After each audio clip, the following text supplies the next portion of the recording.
The story for today comes from Salton, the night watcher. I lived in an apartment in New York, which goes all the way up to the 40th floor. The windows showing off the city was in my living room, while a very small window was by my bedside. So I suppose you'd be afraid if you saw it too. It started when I got home from work as per usual, but I had a horrible feeling in my gut. The night was extremely quiet with barely any traffic, which, if you live in New York, you'd know that is extremely rare. I got off at around 6 p.m. and headed for a bite to eat. However, as I got closer to my apartment, I started feeling more and more nauseous. I thought it was due to the food I ate, and I kept it in until I got inside. But when I did, that feeling was gone. All that was left was me and this empty space. I often contemplated if this room was always so big.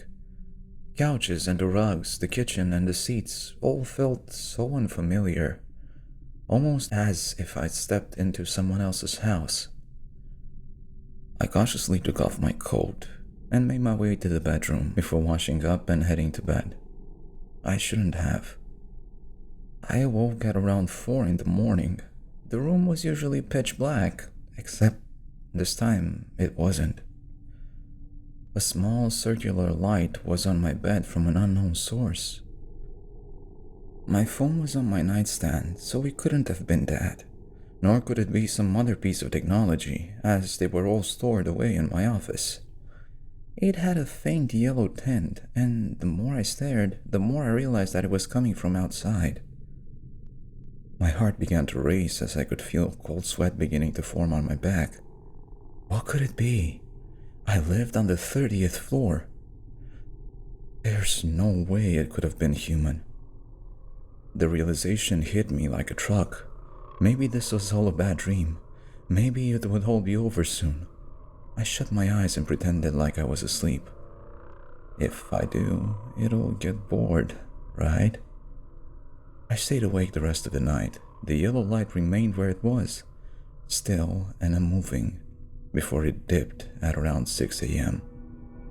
Even though I felt much safer, that feeling of doom and dread remained with me for the rest of the day.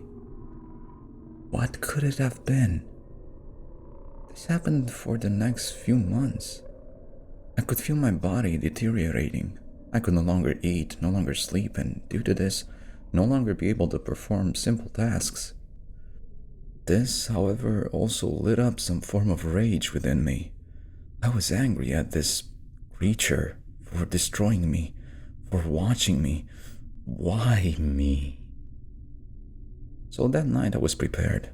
I stayed up as per usual, and the yellow light showed up once again. I slowly snuck up from my bed, dodging the light, hoping that it didn't notice my movements. I stood and picked up a knife from my bedside drawer and swung open my curtains. My blood ran cold. One large eyeball was staring back at me. It was a glowing yellow with slime oozing from its sides. I stood there, unable to move as it continued to stare. Slowly I dipped my head down to look at the floors below, and as Lord would have it, its body was just as long. An anglerfish. It almost resembled an anglerfish. Its body was mutilated, almost like an eel, as it swayed with the wind. I fell to the ground in a daze as its yellow eyes seemed to draw closer. That same overwhelming doom overtook my senses while I saw ecstasy in its eyes. No, not like this. The knife. The knife. My hands scrambled to grab it, and with all the strength I had left in my body, I plunged it in. Bullseye. It let out an ear-deafening scream as it retreated into the darkness.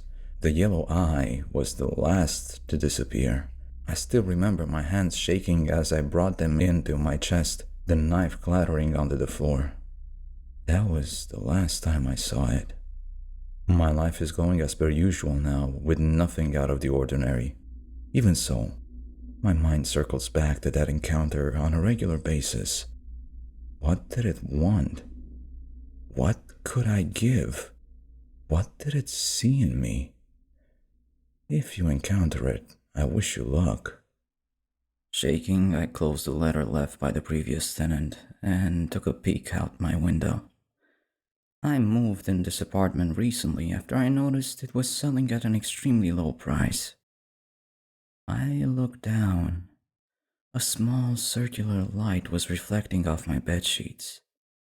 You've got to be kidding me. The end. This has been Gray Stories. I hope you liked them. Good night.